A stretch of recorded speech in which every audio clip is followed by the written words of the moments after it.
All right. Thank you so much, Arlen. And again, it's always a pleasure to be in the IPA space. And I just gotta give a shout out for Arlen because I'll email him with an idea and he humors me and says, you know what, let's tease this out and see what happens. Like so, and again, so just thank you to IPA, thank you, Arlen. And then also thank you to all of you for joining today because we know like in schools, you have no less than 1 million things you could be working on. And so similarly, I work in schools as well, which we'll get to intros in just a second, but you're in the right space if you want to hear about entry planning, empowering schools and communities, and truly an honor to have Dr. Cheatham here with us. So I'm going to give her a full intro after I go over really quickly about our plan and purpose, just so you know who's in the room.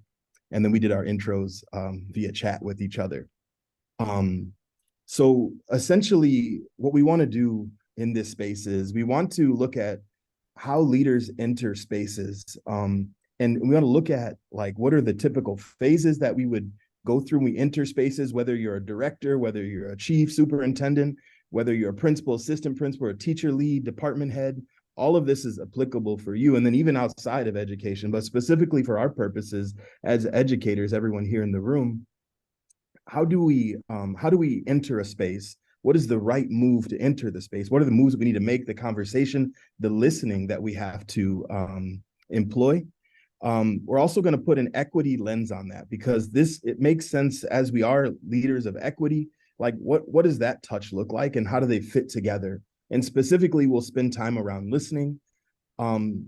Just some logistics too. So we'll do like a warm up here in just a second. You get to see our presentation. We'll have some dialogue and some different spots for Q&A. The biggest thing I would say about the question and answer, please, please, please, if you think of a question, just go ahead and ask it. And we've got a couple places built in the presentation where we'll stop and grab those questions. So as you're listening and you think of things, we're going to stop and make sure we grab those questions at a couple different points. So please think of everything you have and just put that in the chat and ask anything, right? At the end, we'll give you a feedback form where you can connect with us some more and then also give us some feedback about what was most helpful for you. In the feedback form, you'll find both of our contact info. And Dr. Cheatham, super more important than me. She said, if you have a question, you should just reach out to her. So again, you'll have her contact as well as mine. So really quickly, just on the intro side of things, my name is Devon LaRosa, and I'm a chief of high schools here in Chicago on the South Side.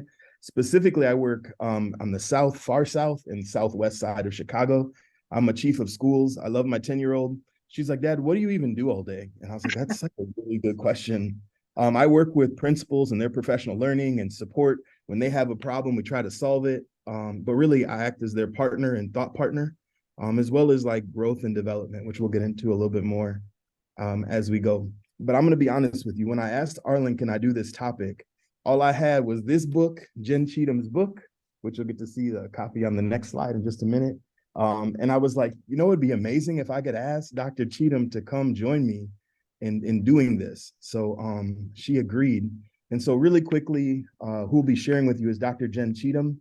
She's a senior lecturer at the Harvard Graduate School of Education, formerly a chief of schools in Chicago as well. And then formerly my boss in Madison School District, she was a superintendent. But most importantly, she's my friend. And so she agreed to be here today to share and answer questions. And so I'll kick it over to you, Dr. Cheatham. Thank you, Devon. I mean, when Devon calls me and asks for something, I say yes, always. It's been a blessing to get to work with him and to watch his work from afar now that he's at CPS. I'm really excited to be here. One of the great pleasures and privileges of my life has been to serve and support principals because of the important work that you do along with the teachers who work in all of our schools. Today, as Devon mentioned, we're going to talk about this very specific work of leadership entry with an equity lens. This topic that I've come to care about a lot. And that's because leadership transitions are inevitable, right? Every leader is temporary. Our communities remain. So the way we handle these leadership transitions matter a lot. And when they're handled poorly, as you know, some of you have probably experienced firsthand, there are consequences. My good friend, Derek Mitchell, a longtime educator and the CEO of an organization called Partners in School Innovation, said, ones, this quote that's on the screen. Devon, would you mind reading it for me? No problem. I can't even begin to recount the number of times in my career that leadership transitions slowed or stopped improvements for students and families. It seems like every time there's momentum for greatness to emerge, a transition happens to impede it. Perhaps unsurprisingly, this pattern seems to happen more frequently among efforts to ensure a brilliant education for students of color. Thank you, Devon. We can't always control the exits, although we can control some of that. That's important. But we can definitely control how we enter. That entry requires intentional work and planning, which is what we're going to talk about today. I also want to note, because I know that there are retired principals in the room, teachers, new principals, but also, principals who are in the middle of their tenures, that the actions that we take during leadership entry are really meant to extend throughout our tenures, right? It's the intensity that changes. They can be used again and again, and especially we can use them again in an intense way to pivot our leadership or respond to a new environment. So the things that we're going to talk about today, as Devon mentioned earlier, we think are relevant to leaders in a variety of positions, including teacher leaders, and at different stages of your tenure. But we wanted to get started, as Devon mentioned, with a quick little warm up. We want to get a sense of where you are with this topic. And we want you to throw something in the chat so we can get a sense of where you are. And our question is this: what are your hopes and fears about leadership entry, especially now? You can think about leadership entry for yourself, right? The job you've currently entered into, or the next job, or for others, right? Others that you care about. So go ahead and put that into the chat. What are your hopes and fears about leadership entry, especially now? And Devon, let's see what we get. We'll give it a minute.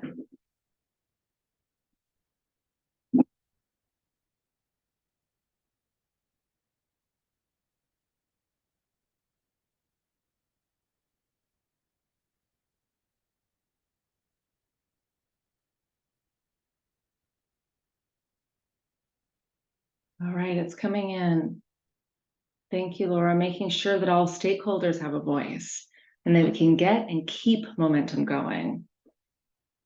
Maurice is saying fear of repeating fails initiatives or practices. Absolutely. Arlen is mentioning his hope that leaders feel supported and their ideas are welcome. And Anitra is mentioning a fear, which is being compared to others. Yes. Can be so hard to follow in the footsteps of someone. Yeah, that comparison can be really challenging. What else do we see here, Devon?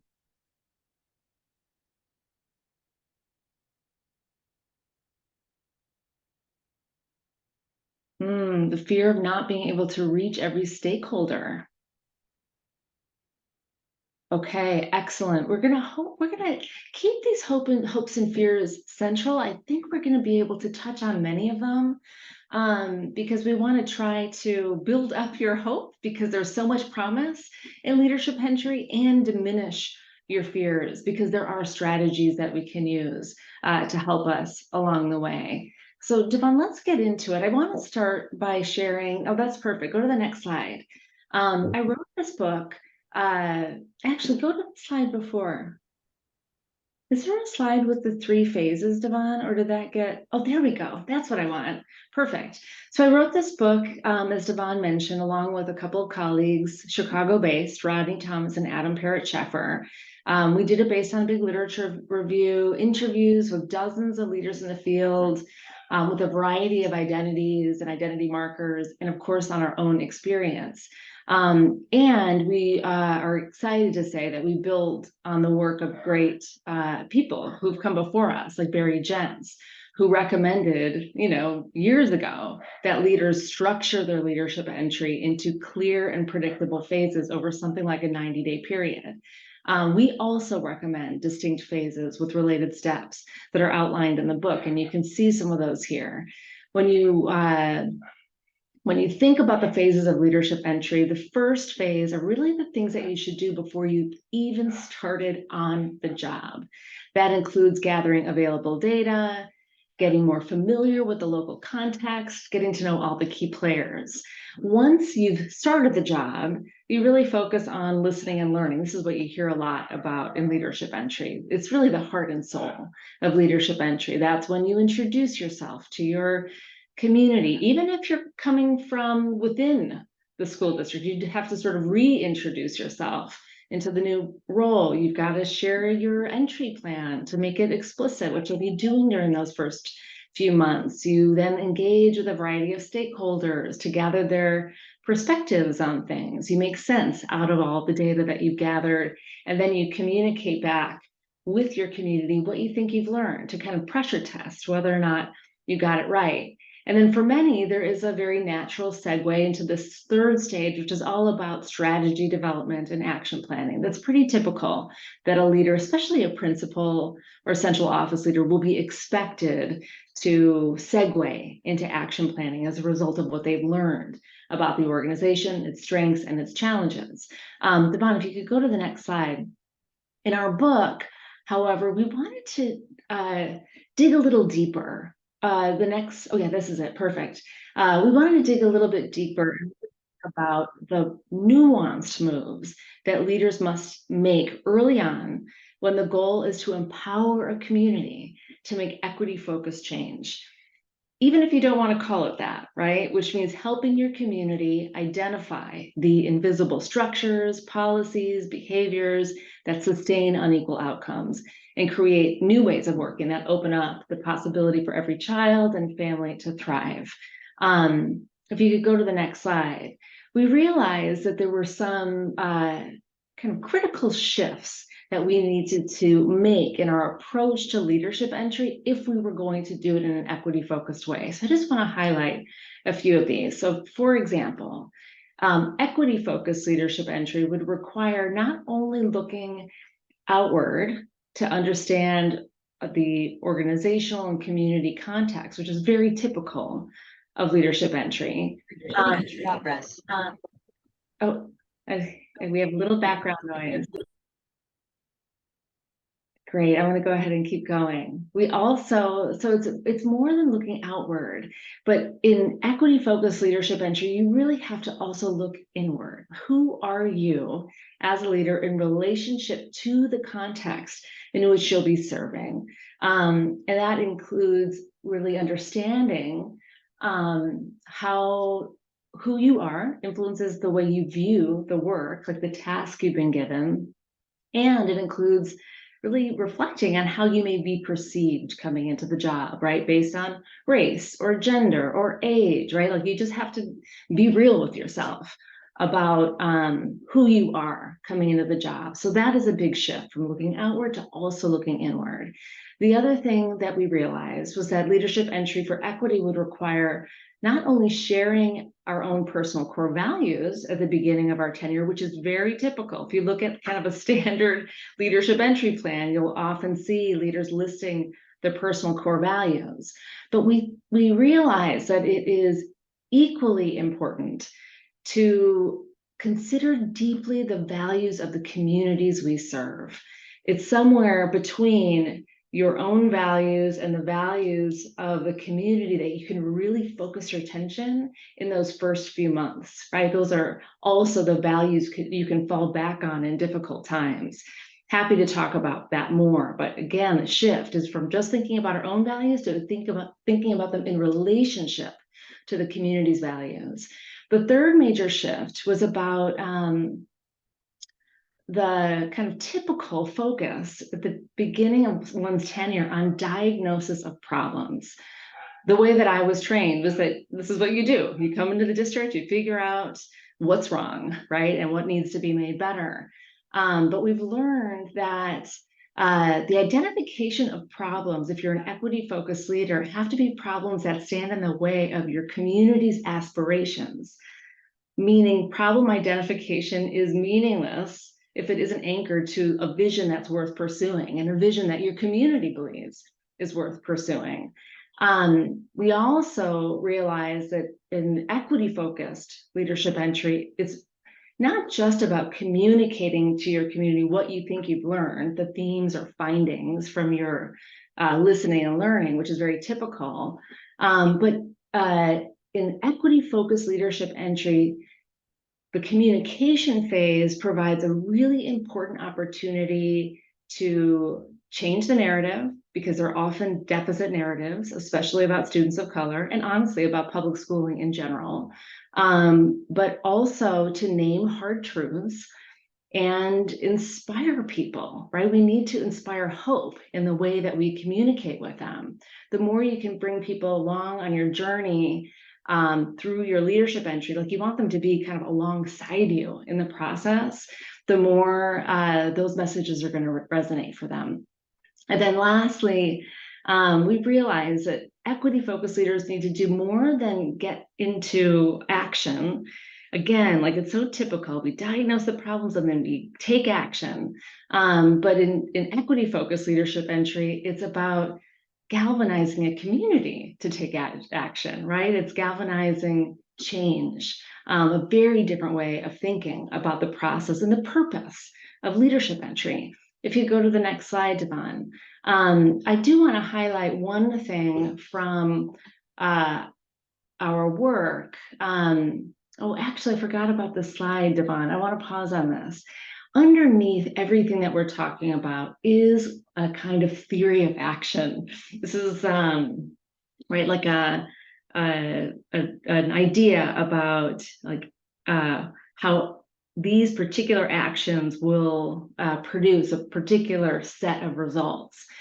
And what we believe, which is this framework, which is kind of the backbone of the book, is that if a leader is transparent and focuses on building trust during their leadership entry, if they both work on understanding themselves in relationship to the context in which they lead, if they work at listening with empathy in order to cultivate a more compassionate understanding, and if they change the narrative so that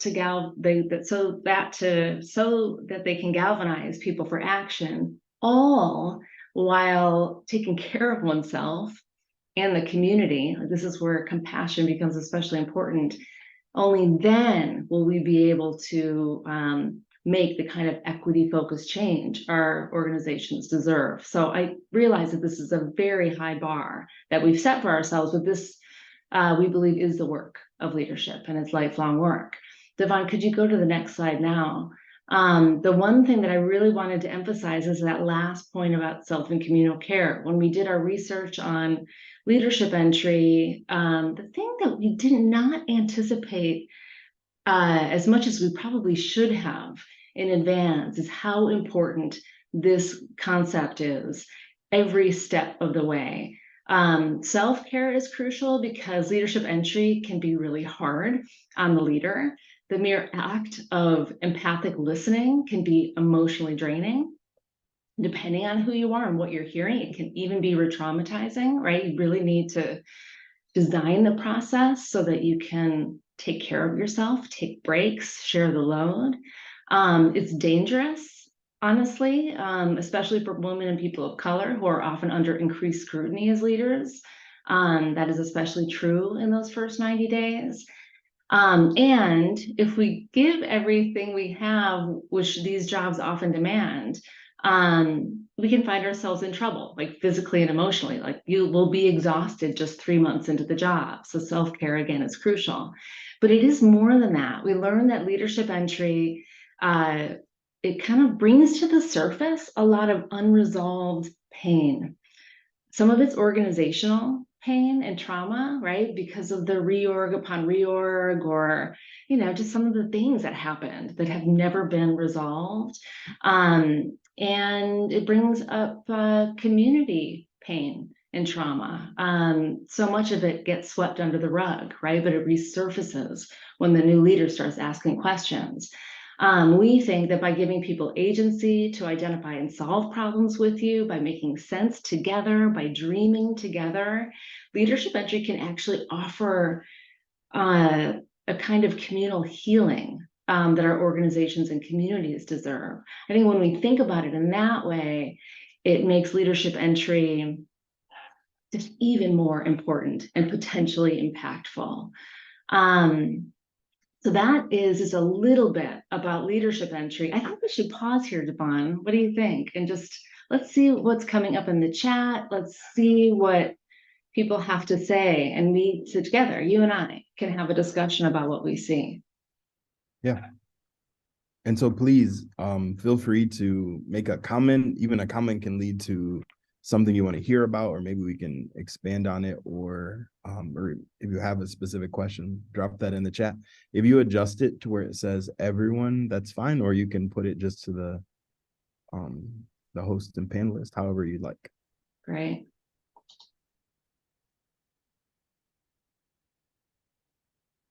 Oh, Anna, I see your question. When you mentioned dreaming together as a community, was that in reference to freedom dreaming? Not necessarily, but yes, yes. I think you may be referencing Bettina Love's work, as an example, and the concept of freedom dreaming. I wish we could have a conversation, Anna. Yes, yes, yes, yes. Great. But yes, that's exactly right. We have to, I mean, leadership entry offers this beautiful opportunity for us to dream together about what's possible. And I know from experience how beautiful that can be, how motivated it can be for us too, as educators. Devon, what are your thoughts on that? Like the idea of visioning with your community? I think, and so having been a principal in a few different places and spaces, I think that I start there. And, and I think that's the part that grabs me the most, because like we know about just signing up for someone else's vision. That's one thing, or visioning together, right? It's that idea of with and changing the power dynamic, I think is really important. And throwing this out there, being vulnerable. I turned 40 in June of next year. And I was at a meeting with a bunch of folks, like we all had the same job titles once upon a time. And I was like, dang, looking around, I was like, we're not making space to dream. Like we're just hitting compliance and not really making giving ourselves a pause where we actually can have some time to just say, what if we were dreaming? What if we had what if we just looked at pie in the sky? And I think that's important. And then I think everything else falls in line. But I think that there's power with, and that changes the dynamic of the room as well. That's how I would. I'm also noticing Anitra's comment. This is not a question, but the comment was look back at things that may have been working in the past and reinvest in some of these things because they're never given enough time, right? That is like such a powerful thought and comment. This is not about being the savior, right? And coming to the school and saying, oh, everything before was wrong. Here's my plan. It's really about mining for assets, mining for work that might have existed, but now is gone even, right? And reviving it, and drawing on the talents, the history of the people in your organization, like taking a beautiful asset-based approach. Yeah, what else are we seeing? I appreciate your comment, Jennifer, about needing the space to dream. And do that, right? We can actually create that space. And then what does Denise say? Unfortunately, there's a fear in many communities to discuss equity, diversity, inclusion, and belonging.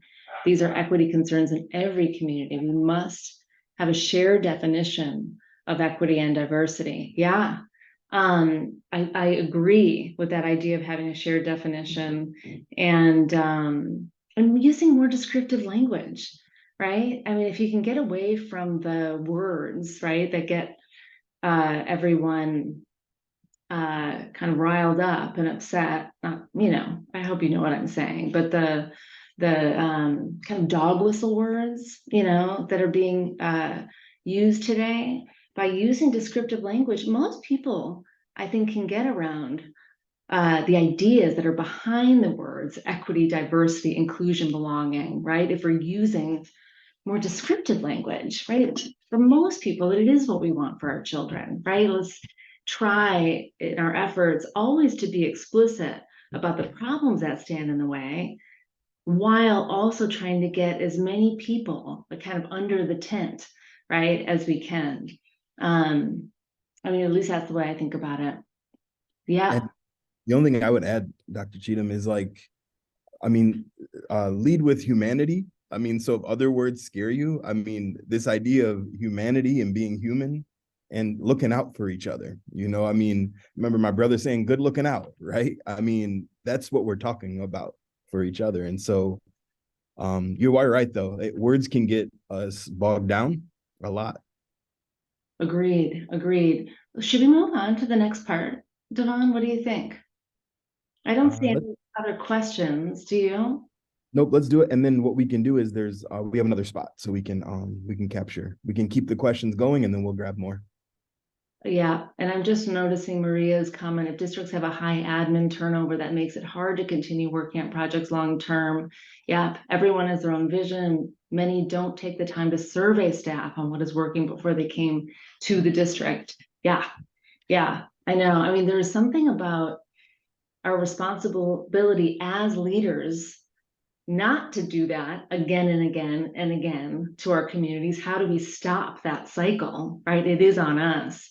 And if you aren't the kind of the leader with the positional authority, right? How do we use our power and informal authority to try to stop that pattern from happening, right? I think we all have a part to play there. In my experience, so many people kind of hold their breath when the new leader comes, just kind of waiting for the shoe to drop, or who knows, something bad to happen. Unfortunately, we go into protective mode, and I wonder if there's a different way for all of us to engage differently.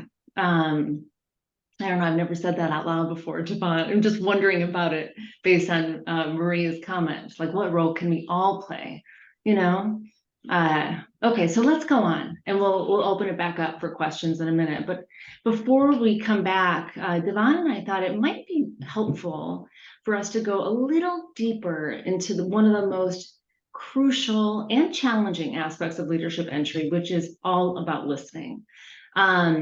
There's just so much to think about, and specifically the importance of listening with empathy, right? Not listening for affirmation or, to confirm your beliefs, but to really listen.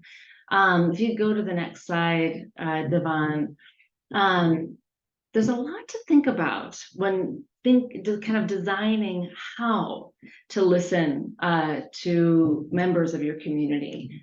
And I just want to touch on a few things. One of the things is how important it is to choose good questions. It's always important to ask, kind of the typical questions. What are the strengths? Right? What would you want to see unchanged or amplified? What are the challenges? What would you want to see changed or discontinued? Why? And what are the ripest opportunities for progress? These are pretty typical questions that we ask in leadership entry. And I think having a few kind of big questions is always really important. If you go to the next slide, but I just want to warn against it, because those are good questions, but they tend to keep people focused on the present, right? Like, what is happening right now that is good, bad, needs to be changed, opportunities to be taken. And this gets back to our idea of dreaming about the future. It might be worth thinking about questions that are more aspirational in nature. There's a qualitative approach called appreciative inquiry, which suggests that we ask kind of bigger aspirational questions, because we may get different kinds of answers in response. When I was superintendent and I was trying to refresh our district's strategic plan and approach, Devon might remember this, I was asking a particular question of everyone. I said something like, imagine it's 10 years from now, and all the things that we think are most important have happened. Graduation rates have skyrocketed, students are graduating college and career ready, right? Like all the things that we really want to be true for our students and every student. And then I would ask, what did we do to make that happen? Right? Like dream with me. What did we do? And it would open up a completely different kind of conversation. Students were having a different kind of conversation with me, right? Now it was no longer about things like the bathrooms, although we always have to work on the bathrooms, but also, but now it was about the kind of rigor, that they wanted to experience in their classroom, how they want to interrogate the world around them. Like we were having very different conversations. So what questions you ask may elicit different kinds of responses. If you go to the next slide, Devon, I also want to encourage people to think about how they are not only including everyone, which is very important, it's politically important, but how are they also, new leaders, centering the voices that are often not heard? It can take extra work, right? It can take more time. It can take brokering, but it's really essential to talk with whoever it is in your community who is often pushed to the margins. We want to center their voices. If you go to the next slide, Devon, one thing I also want to suggest is that you in advance are thinking about what you'll be listening for. And again, this is not so that you can confirm ideas. It's more like being aware that you are listening for things like that describe how things work around here, right? Like what are the systems, structures, routines, processes that are used in this district? Like how do things work? That's all the stuff that is above the green line in this diagram, which some of you may have seen because the National Equity Project uses it a lot.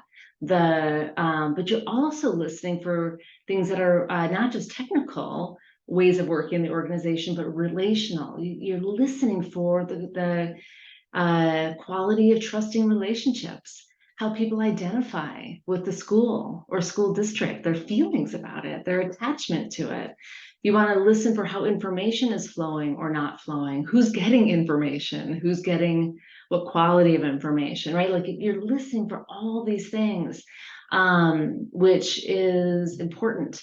It might influence the way you make sense out of what you're hearing, which is crucial. And then if you could go to the next slide, Devon, you also, every step of the way, right, from the kinds of questions that you ask to the actual act of listening to the sense making that comes as a result about how the organization works, you are needing to use emotional intelligence. This is not a new idea, but I do want to draw out a few things that I think are important. The first is that the act of listening does require a lot of self-awareness. You have to be asking yourself, who am I in this conversation? What do I want out of this conversation? What are my goals? And this is especially important if your goals are different from the person or people you're meeting with, right? You're coming to the conversation to learn about what's working or not working in the district. They're coming to the conversation maybe with a very different purpose, right? So it does require self-awareness. It also requires self-regulation. You've got to be thinking like, what might put me off balance in this conversation? It's okay to show emotion. I do think that's very important. But what you don't want is to become victim of your emotion, which is different. And listening during leadership entry, as we mentioned before, can be emotionally triggering. So it requires self-regulation. It also requires being in touch with your motivation. This is a hard question to ask oneself, but you have to ask yourself, is my motivation for listening authentic? Right? Do I really want to be listening to whoever I've decided I'm going to sit with and listen to? If it isn't authentic, then why are you doing it? What's valuable about it? You may be listening to someone who has wildly different views from your own. You got to ask yourself, what might be my authentic motivation for listening to them? And then, of course, it requires empathy. We've already talked about that before. You're always listening for the words behind the words. Uh, this is important because the words that come out may be harsh, right? They could come out expressed as anger or frustration or blame. Um, right? That happens sometimes, but you're always trying to mine what is behind the words. What are the hopes? What are the fears? What are the desires? Like what's present there? And then lastly, of course, you want to be thinking about just basic social skills. What do I want to do with my body, my face, my dress? Do I need to dress down? Do I need to dress up? Do I need to go alone? Do I need to bring someone? What is going to make people feel more comfortable? Um, uh, yeah, of all of these facets of emotional intelligence, I think empathy can be the most difficult because it requires connecting with others' points of view and experiences as if they are your own.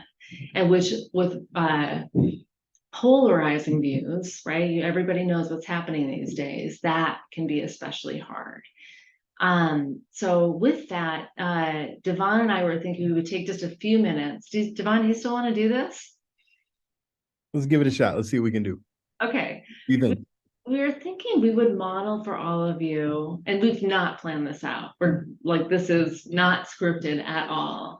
We wanted to model what it might look like to model or to plan an upcoming difficult meeting using an adapted approach that Shane Saphir uses. It's focused on mindful listening in her wonderful book called The Listening Leader, which you should get if you haven't gotten it already.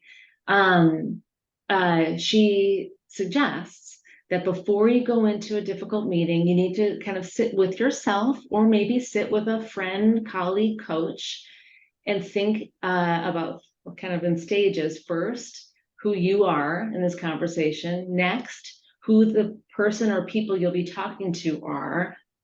And then given those reflections, think about how you might show up in this particular meeting. So we're just going to do a quick practice on this. Bear with us. But Devon, tell me, like, what's coming up for you?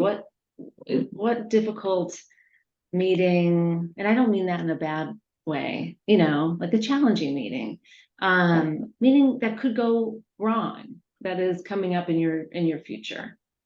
Yeah, I think for me, Dr. Cheatham, is so with the evaluation season, it just causes like angst and anxiety for folks. But I try to make them as comfortable as possible, but no matter how comfortable, you could tell people to wear sweatpants to your eval BOY meeting, and I think they probably still would feel this sense of anxiety. But I'm gonna try that. I'm writing that down. Okay. I think it's our BOY meetings where people like they feel like they have to have this really solid, polished goal or thing ready to go. So I think that's the meetings I would like to use. So you have these one-on-one meetings with principals. They're called the BOY, beginning of year meetings. Is that right? And Yep. you're sitting down with them and talking about their goals. Yep. How to measure it? What are the steps? What will they actually do in the process of creating that goal to make it come to fruition? So on. So are these school goals or like personal goals? So there's school and personal embedded. Okay. Got it. The professional and school goals related to one another. All right, got it. So let's talk about who you are. Like Devon LaRosa walking into the room, or they're coming to you probably. I'm not sure how that works, but maybe you can tell us. But who are you in that scenario? To the person, right, who's sitting across from you. Who are you?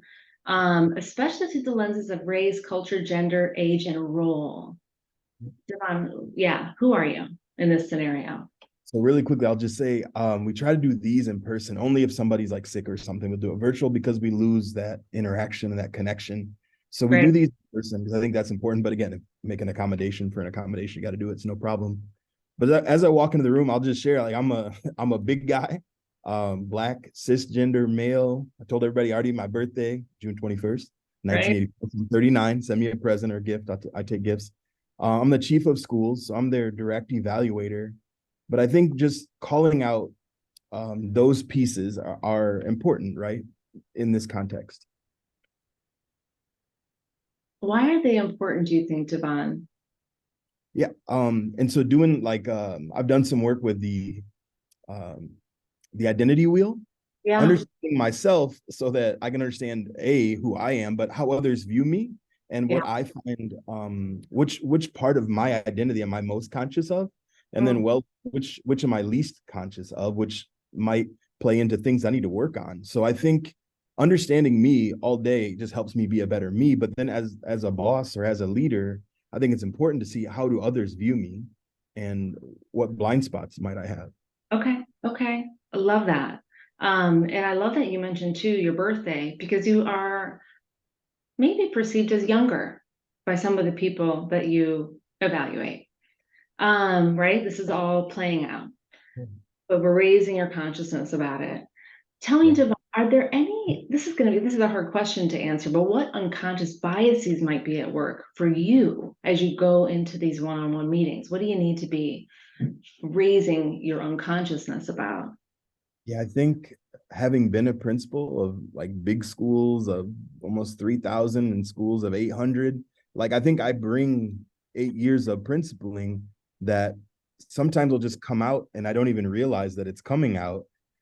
But is this the best place for it to be? And then sometimes intentionally I'll say, oh, when I was a principal at such and such. And I think I have to be aware of that. Okay.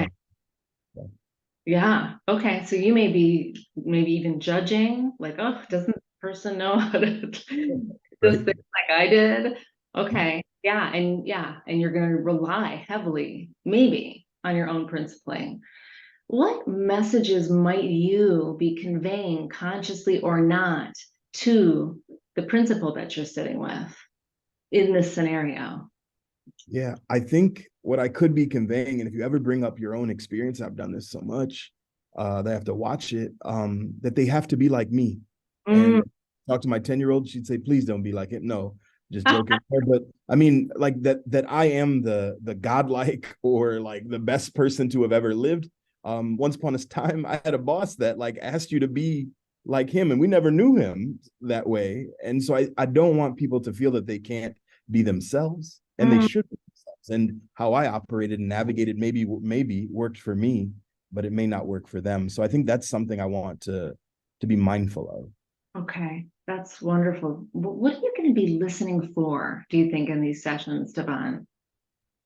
I so I Like, really, yeah, your I really, yeah, I want to hear their passion. I want to hear what excites them because they picked these out of whatever they wanted. Like I didn't give any parameters, like pull it from what drives you, and I want to see what excites them, and I asked them to pick whatever they would like. So I want to see where they land. So I want to see what their passions are through these goals, and see what comes up for them, and be really I ideally want to be a thought partner in the process, but I'll be listening for that passion and that excitement of what they picked.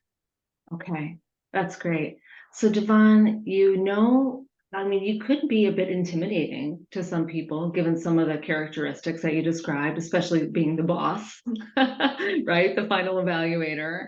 You have been a principal, right? So you've got to check your own biases there about what you think you may be assuming that they should be doing or thinking about. Um, and at the end of the day, though, you really do and sincerely want to hear about their passion, their goals, what they want to accomplish. So let's talk briefly about them. Who Mhm. are these principles? Uh, who are they through the lens of race, culture, gender, age, and role? Yeah, so in my network, we're pretty diverse. We have female, male leaders. We have leaders that are, we say seasoned. We don't say, oh, we say seasoned leaders who've been doing it for 10 years plus. And then we have newer leaders who are just on their journey. Um, we have people from all over parts of the city, west, north, south, east. So I'd say we're pretty diverse network. Okay, okay. And what unconscious biases may they be bringing to the session? You don't know for sure, but what could be going on? Yeah, I mean, I think there's this sometimes we feel like we have to bring the right answer, and myself included. But although I'm checking that more and more, like saying, sometimes we feel like we have to say the right thing. And I think that may come up, right? Like saying enough educational buzzwords or jargon, like almost like you're like keeping a tally or getting points for each one you say. I think Yeah. that may come up. I think another bias might be they're if they're newer, that their inexperience may their insecurity may come up. It may not. I don't know. Yeah. Conversely, like somebody who's been doing this a while, we may just assume when we approach it like, oh, well, you've already done this and this is your ninth BOY and you've done our 10th BOY, you know the ropes. But really, that person may be like, no, help me out. I want to learn some things, or they may not. So Yeah. Okay. That's really interesting. Hmm. So some people may be thinking that they have to do some checking or signaling to you, right? That they are good, right? Based on some kind of, I don't know where it comes from, but some version of what excellence looks like that's in their heads. What do you think they're going to be listening for in this session, Devon, when they show up for the BOI meeting? that's a good question. I think they're going to be listening for me to either validate or give them input. Um, but I'm really not going to do that though. But I think they'll be looking for that because I think that's a typical thing, right? Like, are we good? Is this good? And my purpose is I'm not going to do that. Like, right? I mean, it's good if you say it's good, right? All feelings are valid if you feel them. Similarly, like if this goal is where you want to be, this is where we're going to go, right? So I think they'll be maybe listening and looking for that. I think they may be listening, to see what maybe next moves are too, or what suggestions I may have. So. So they may be looking for some affirmation or validation from you. Um, let's talk about what the implications are for you, Devon. Well, so given who you are, given what you're hoping to get out of the meeting, and what you don't want to have happen, right? You don't want these unconscious biases of yours to take over, given what they're coming in with, and the unconscious biases that they might be holding that you don't want to have take over. Like, how, yeah, what does it mean? How are you going to show up? I think like just simply being open and honest at the beginning of the meeting and saying, this is for your growth, your school, your community, and not my growth, my school, my community. Like I always tell my schools, I want you to win. So however we have to do that, like let's make that happen. But I think letting them know, and like we talked earlier, that space to dream, it's going to be Yeah. weird. Our logo is lead with love, right? And so how does that come in here? I think it comes in perfectly. Like when you approach something that you care about with care, I think that changes the tone of the meeting versus coming in with like, this could end this way or that way, but rather it's an ongoing, let's keep caring for this approach. So I think I'm going to try to set that tone as best I can, whether it's an email that I'm going to recap and sit down with, but I think just letting people know like that's where we are, not anywhere else. Yeah. And I also imagine when I'm hearing you with like the dreaming part, I'm so glad that's sort of come up as a theme in our conversation today, but you may adjust your questions, right? So to create that space for dreaming and make that okay. That is unusual for a BOI meeting. Devon. All right, we're gonna end there. That was our practice run. Devon, how did that feel for you?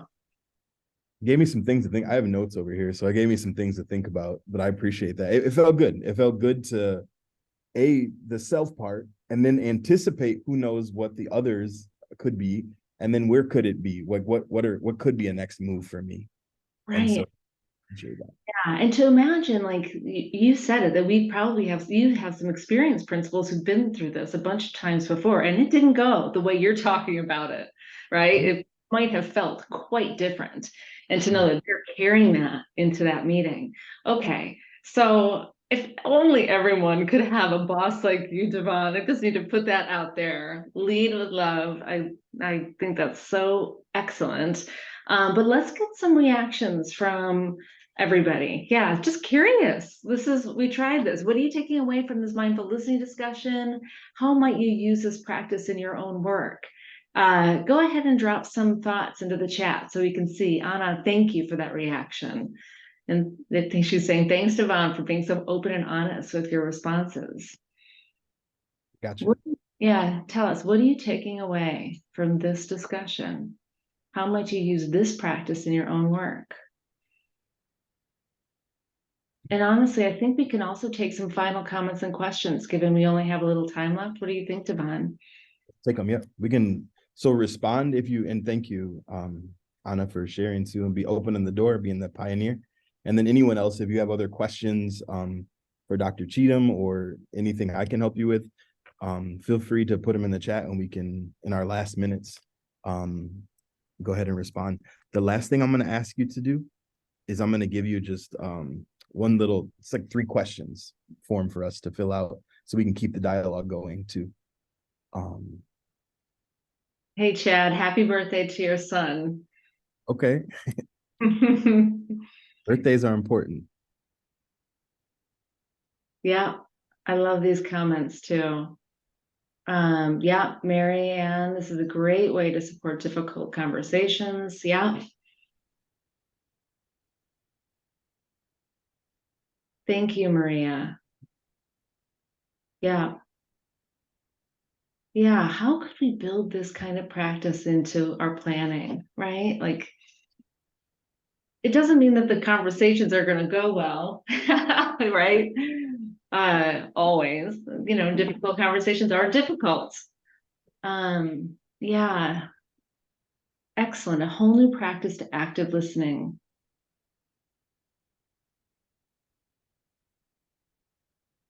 Wonderful. Glad that you appreciate the modeling. We should probably do more of that in our practice too.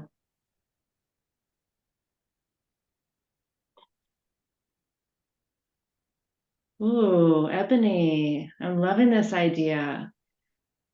Something we can incorporate into an equity audit. Okay, Dr. Ram. Okay. I love that. Are there any questions coming up or thoughts about leadership entry in general in our last few minutes? We'd love to hear some additional questions or thoughts, maybe going back to those hopes and dreams. Anna's got a question. How do you balance or manage conflicting dreams, visions as a leader? Yeah, I mean, I've got thoughts on that, Devon. What do you think though? I mean, so the only thing I would say, I'm gonna take 30 seconds here, is like, I have this thing we do to move from buy-in to head to belief, right? So we get at, like, buy-in is somebody talking you into something, and belief is something at your inner core and it's part of your DNA. And if you looked at your DNA structure, it's there, right? And so what I say is start with people's beliefs and what their values are, and go from there and see how that can lead us to a common vision or common dream. Not just saying things because they're the buzzword, or I love the word coherence, but we probably use it way too much. But it's like, let's go from what's in our DNA. And then I don't think it will conflict. We might have 2, but let's embrace them. That's what I say, or try. Yeah, I mean, part of me is wondering about the conflicting dreams and visions. Like, if the vision or dream is about implementing a particular strategy, right? Like, I don't know, a certain set of standards or a textbook or a program, like, we will have conflicting dreams and visions.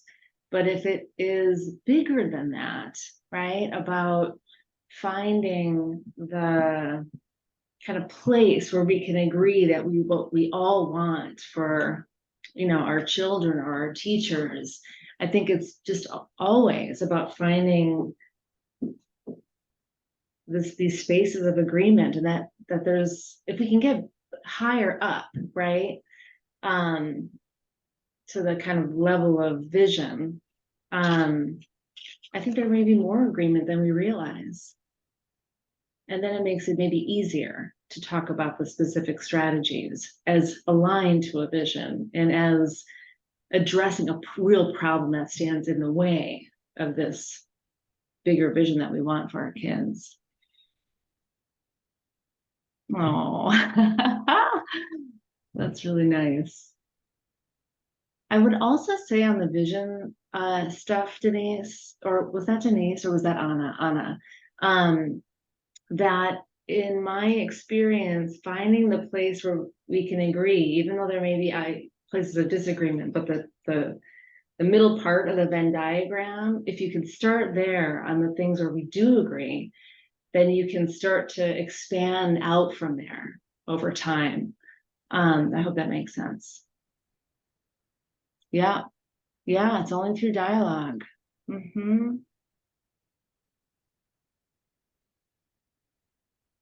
And like building relational trust like as an ongoing lever, like it's one of our pillars in our network. But I think like, not being afraid to hold one-on-one conversations. And I always say good administrators don't only administrate through email.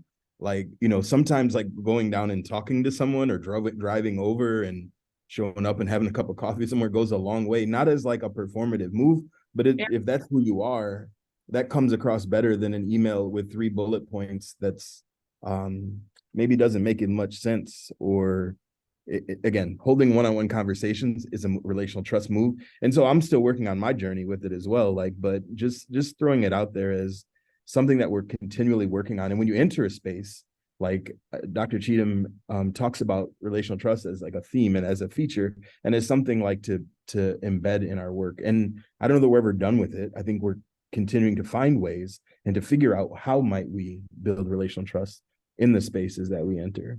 So Yeah. Yeah. And I mean, all that research on relational trust is so powerful and it still holds true.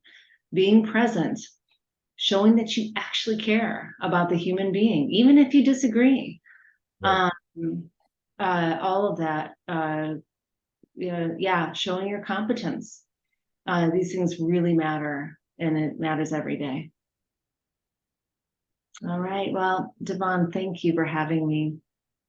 I appreciate it, Dr. Cheatham. Thank you so much for agreeing to do this. And again, a month ago, I was like, hey, can you do this? And you said yes, which I appreciate you for putting yourself out here. And again, the book is amazing. Like I told Dr. Cheatham, it's a great book. We bought several copies for our network. Just saying, again, it's definitely something you connect with. On that feedback form, you'll get both of our emails if you want to reach out to us, if there's anything ever we can do for you too. Thanks, everyone. Thank you. Thank you, Arlen. Yes, thank you, Jennifer. Thank you, Devon, so much for sharing these awesome strategies for entry planning with an equity lens. This has been terrific. Hope to have you back again, Devon. We got to make this a regular thing. You bet. Got you. All right. You are free to log out of the session. You can hover at the bottom of your toolbar and hit the leave meeting button in the lower right-hand corner. I'll be sending out a link to the recording and the slides tomorrow. And Devon, I can include your exit slip in that email as well, so that everybody gets you and Jennifer's information. Yeah, thank you. All right, thank you all so much. Have a terrific evening. Thank you. Take care. Bye, everyone.